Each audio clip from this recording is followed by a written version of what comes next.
Hey everybody, this is Ori from OneScales. Last week I just covered a video how to improve your conversions by improving your internal search engine. So the search engine is when someone goes to your website and they actually search on your website. How do you improve it? How do you reduce the number of no results, for example, what you see here? And we've covered many things in the Search and Discovery app, which is a Shopify app that we recommend.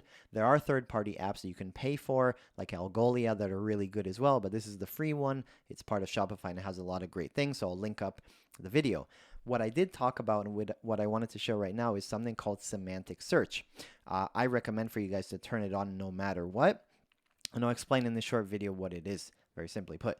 So semantic search, really simply put, is a way for the search engine to understand the customer's searches better than just using keywords. So keywords are if your title, the product name, and the description have a certain word, for example, the word children, and if it has it, it'll actually show a result. It'll show the products.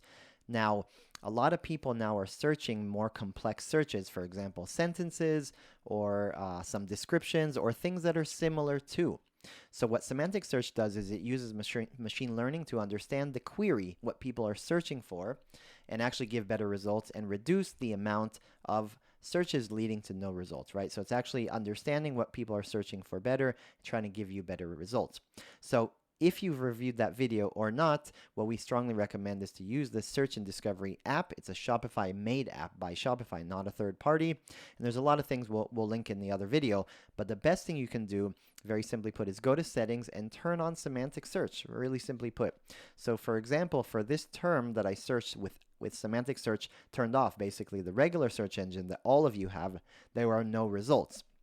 But if I turn it on right here, which it's on right now, now I can go ahead, let me refresh this, duplicate it, and now you'll see we can actually find sneakers, right? You can actually find products. So it's expanded, it's understood my content, my products better, and now it understands the search query, the search of the customer better, and now we can actually find results that are relevant. So it's a no-brainer. It helps you improve the quality of your search results and thus getting more conversions, right? Getting more people to actually find what they're looking for and buy. Strongly recommend it. We'll link up the old video. And as always, if you had any questions about semantic search, the internal search engine, Shopify, marketing, anything we talk about in OneScales, let us know. We want to go as deep as possible. Ask any question you want. We're here to help. In the comments on YouTube, obviously onescales.com, we have articles on the social media, X, Twitter, LinkedIn, and that's it. Lastly, if this video helped you in any way or any video that we've actually made on OneScales, we would just ask from you guys to subscribe. That's it. Let us know that you liked this video. Let us know what you didn't like, what you're missing. And if you did, please share with a friend, colleague, parents, anybody. We're trying to grow this channel and let more people understand these things better and do better with their businesses, their websites, their job, etc., etc. Much appreciated. Thank you guys. Take care.